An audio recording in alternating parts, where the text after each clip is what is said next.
robot à énergie solaire pour déplacer les avions, un compost qui chauffe une piscine ou une poubelle pneumatique et quelques-unes des idées présentées aux Olympiades des sciences de l'ingénieur. Avec une nouvelle saison estivale qui invite les vacanciers à visiter ces châteaux, les airs espèrent accueillir plus de 2 millions de visiteurs. Et puis c'est le festival hip-hop et nature qui éclot chaque année dans le Grésivaudan pour semer des graines de bonne humeur. Géo Durocha, organisateur de Oh God the Flower, est l'invité de ce JT. Bonsoir à toutes et à tous, ravi de vous retrouver dans ce JT du mercredi 21 mai 2025.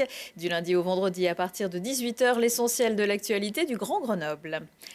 11 jeunes hommes et une jeune femme renvoyés devant la cour d'assises de l'Isère pour avoir organisé des guet-apens par l'intermédiaire du site de rencontre Coco, fermé par la justice depuis. L'équipe est soupçonnée de 6 agressions en 2022, dont une ayant conduit à la mort d'un homme de 46 ans retrouvé sur un parking du domaine universitaire. Toutes les victimes étaient frappées et dépouillées. Les jeunes mis en cause n'ont jamais eu affaire avec la police. Plusieurs sont issus de milieux favorisés, des parents enseignants, cadres ou professions libérales. La date de leur procès n'a pas été communiqué. Certains seront aussi convoqués devant le tribunal correctionnel pour escroquerie, tentative d'escroquerie et trafic d'armes.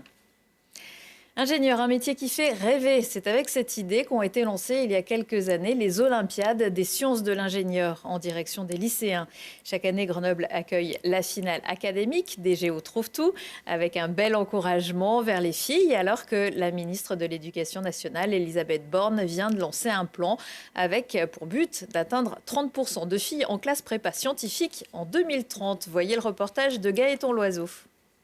Ils étaient 200 élèves de première et de terminale des filières SI et STI 2D à s'affronter à Minatech lors de la 16e édition des Olympiades des sciences de l'ingénieur. Les thèmes imposés cette année étaient la ville et l'énergie. C'est un robot électrique autonome qui se recharge avec l'énergie solaire, qui permet de déplacer les avions entre le terminal et la piste de décollage. C'est une poubelle pneumatique donc, qui permet d'à partir d'un point de collecte en bas des villes, en bas des immeubles, de faire transporter les déchets par des voies souterraines, des tubes souterrains, jusque hors de la ville. Quand une voiture arrive, les poteaux sur les côtés du passage piéton s'allument en rouge pour prévenir le piéton qu'il doit s'arrêter et donc il ne doit pas traverser. On a ici les capteurs qui détectent les piétons sur le côté du passage piéton pour allumer les LED sur la route et ainsi stopper l'arrivée de la voiture. Alors on a un capteur de niveau et lorsque la poubelle est pleine, qu'elle atteint un certain seuil, elle se referme. L'événement porté par l'association Développons les enseignements des ingénieries et technologies avec le CEA comme partenaire souhaite pousser les lycéens et lycéennes dans une démarche d'ingénieur. Ils sont évalués à la fois sur leur démarche d'ingénieur, c'est-à-dire à partir de la problématique, je définis un cahier des charges, je développe un prototype à la fois virtuel et réel, je fais de l'expérimentation pour vérifier que les performances obtenues répondent au cahier des charges. Pour enfin répondre aux questions du jury, composé de chercheurs et d'ingénieurs en poste. On a une attention toute particulière pour, dans ce jury, avoir une représentation féminine, de manière à ce que les élèves puissent se projeter dans des carrières et montrer aux jeunes filles qu'elles peuvent tout à fait oser se lancer sur ces thématiques. Malgré cela, le taux de profil féminin dans les filières scientifiques a chuté, notamment depuis la réforme du bac de 2019. Le collectif Maths et Sciences a noté qu'entre 2019 et 2021, en classe de terminale, le nombre de filles avec un profil scientifique a connu une baisse de 28%. Le concours n'y échappe malheureusement pas. Et cette finale académique vise à départager les meilleurs projets présentés au cours de la journée. Puis on va qualifier 3 équipes, 2 équipes de terminale et une équipe de première, qui vont monter à Paris pour la finale nationale qui se déroulera à la Cité des Sciences, au lieu de prestigieux à Paris. J'espère bien qu'une équipe de l'Académie de Grenoble remportera un prix lors de cette finale nationale. L'avenir le dira. Et la finale, ce sera le 27 mai. 2 équipes du lycée Prava de Pont-de-Beauvoisin y participeront, Compost Hit et Oxybène, cette dernière que vous avez aperçue dans le sujet.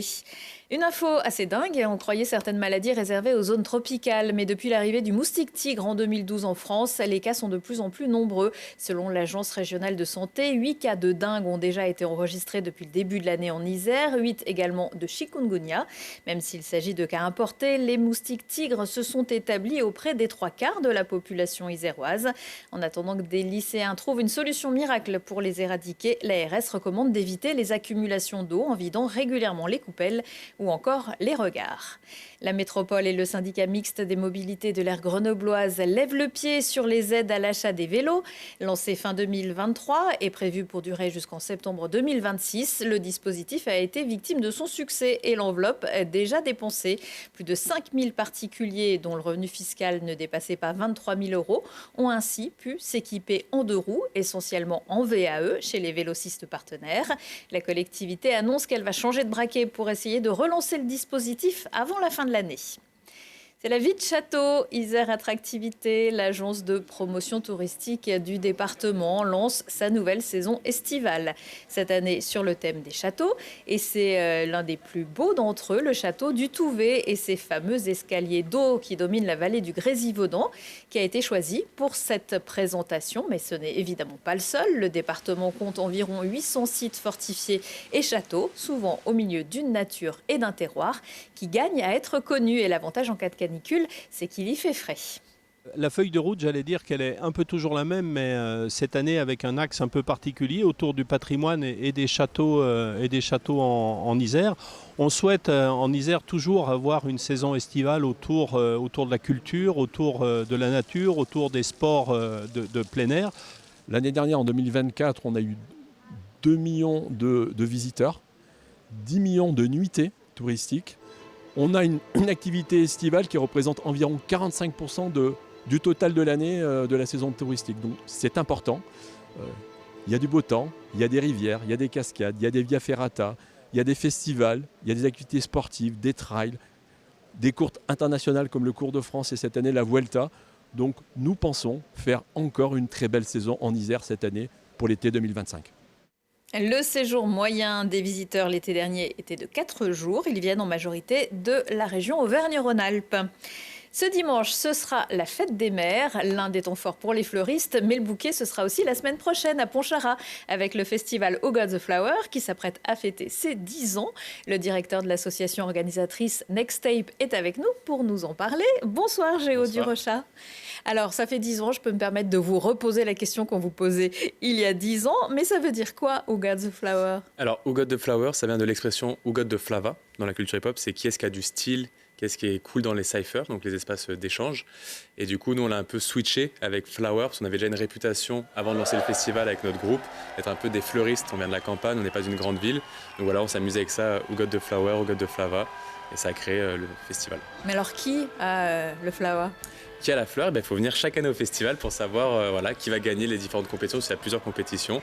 Et donc, ils ont toujours des bouquets de fleurs avec des trophées en fleurs, etc. Donc, chaque année, il y a des nouveaux fleuristes. Et vous allez nous faire une fleur et vous allez nous présenter en quelques mots l'événement.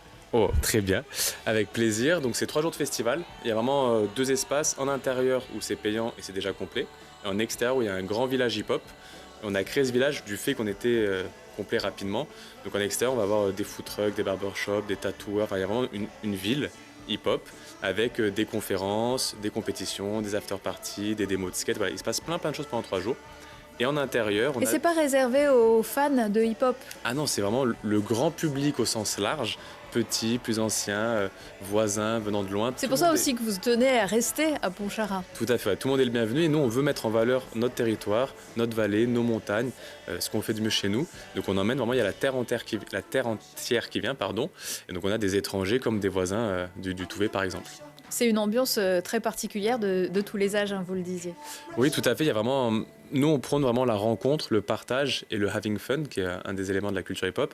Donc ça fait vraiment une espèce de melting pot de mélange très étonnant, mais qui fonctionne super bien. Et c'est vraiment une des marques de fabrique. Donc tout le monde est le bienvenu pour s'enrichir, partager, découvrir, partir avec un petit souvenir et peut-être une fleur. Voilà, mais alors même si c'est complet, on va quand même parler un petit peu des battles avec des compétiteurs internationaux. Tout à fait. Il y a des danseurs et des danseuses qui viennent du monde entier, que ce soit du Brésil ou du Kazakhstan ou de toute l'Europe. On a entre 30 et 40 pays représentés chaque année au festival sur les différentes catégories. Et c'est que dans le circuit de la culture hip-hop, donc du break. C'est quoi les catégories? Alors on a 4 contre 4 hommes-femmes ensemble. On a 1 contre 1 Seven to Smoke, c'est de la danse debout en hip-hop. C'est un concept particulier. On a des concrete battles, c'est vraiment sur le béton en extérieur, 1 contre 1 en debout. Donc c'est ce qui est top rock, c'est la danse debout. Et 2 contre 2 footwork, c'est que du sol. Donc c'est plein de petites catégories particulières. Mais le main event, c'est le 4 contre 4 international qui a lieu dans le Coléo. Les meilleurs, c'est qui? C'est vous? C'est tous ceux qui viennent au festival. Non, c'est vraiment, aujourd'hui on peut plus dire, le niveau est élevé de partout. Alors le breakdance, c'était aux Jeux Olympiques de Paris l'été dernier. Certains pratiquants se sont posé la question de savoir si c'était bien sa place. C'est une longue question qui serait compliquée à répondre rapidement. En tout cas, nous, on aura la championne olympique, la japonaise qui sera présente. On aura des représentants français qui seront aussi présents. Ce qui est sûr, c'est que ça existe. Il y a des événements plus underground, des événements qui sont entre les deux comme nous. Donc tant que tout le monde y trouve son bonheur, c'est le plus important. Est-ce que ça avait sa place au JO? En tout cas, ça l'aura plu au prochain. Tout à fait. Voilà. C'était la seule année. Au Los Angeles, il n'y aura pas de breakdance. Exactement. Est-ce que vous avez encore le temps de danser? Bien sûr. Bien sûr, je suis encore entraîné lundi. Alors, beaucoup moins qu'avant. On vous a vu il y a quelques années dans un clip de Lionel Damey, un artiste local aussi. On sort les vidéos. Ah bah oui, on a des dossiers. Tout à fait, oui. Je dansais en compagnie, je danse aussi en compétition. Un petit peu moins aujourd'hui. Là, c'était vraiment quelque chose de plus contemporain que je allais découvrir, effectivement. Mais oui, c'est notre passion, en fait. C'est ce qui nous guide. Et puis de rester connecté à notre culture. Ça serait bizarre de continuer à faire de l'événementiel culture hip-hop et d'être plus du tout dans ce milieu-là. On va encore en compétition, on va en événement, on va avoir des spectacles. Donc c'est important pour nous d'être encore acteurs et pratiquants. Donc par exemple, il y a quoi après Who Got the Flower pour vous? Eh ben pour moi, là, je travaille sur un client, je ne vais pas citer le nom, mais c'est de l'événementiel culturel sur une tournée dans le sud de la France, sur 10 villes différentes. Et après, avec Next Step, on a des summer camps, c'est des colonies d'été de hip-hop pour les jeunes. Donc il faut aller voir sur le site de l'association nextstep.fr, il y a encore un tout petit peu de place. Et ensuite, on se reposera un petit peu avant de relancer une année bien chargée. Merci beaucoup, Géo. Avec plaisir. Et on peut donner l'adresse du site internet? Bien sûr, www.wgtf pour whogottheflower.fr. Toutes les infos sur le site. Merci. Également dans l'agenda, l'art contemporain s'expose et s'achète à Alpexpo. La 2e édition du Grenoble Art Up débute jeudi. Découvrez jusqu'à dimanche les offres des principales galeries de la région. Une 50aine d'exposants qui viennent défendre artistes confirmés et émergents dans les domaines des beaux-arts, du street art, des arts visuels, des arts graphiques ou encore de la création fait main. Les prix des œuvres débutent autour de 200 €, avec aussi des expositions et de nombreuses animations. Marie-Françoise Boutemi, la directrice artistique de Grenoble Art Up, sera jeudi l'invité du JT. Il est minuit à l'Empérage. La salle du Bout du Courbéria à Grenoble vous embarque jeudi pour une soirée hybride portée par l'incubateur parisien Lateral Pop qui mettra à l'honneur 2 jeunes artistes, Isae et Caval. Juste avant les concerts, une scène ouverte à l'adresse des dragues grenobloises animée par Beauregard et la drague. Et juste après, un cabaret électro avec des DJ sets envoûtants. Aujourd'hui, encore ainsi, on parlait envoûtant. L'artiste peintre Sandra Mor-Youssef nous emmène là-haut dans son univers ultra coloré, déjanté, festif et pourtant sensible et d'une grande délicatesse. Si vous avez de la peine à y voir clair, au fur et à mesure que les affaires s'entassent, la reine du rangement va transformer votre quotidien. Flores Home Organizer a créé Flotrizen pour organiser votre foyer et apaiser vos esprits. Et puis le festival qui transforme votre été, qui vous berce de découvertes tout en nous ramenant à nos bons vieux classiques dans son fameux théâtre antique, c'est Jazz à Vienne qui revient pour régaler tous les publics. Retour de l'actu dans 1 heure et en replay sur télégrenoble.net. La météo arrive avec la pluie jeudi. Excellente soirée à tous.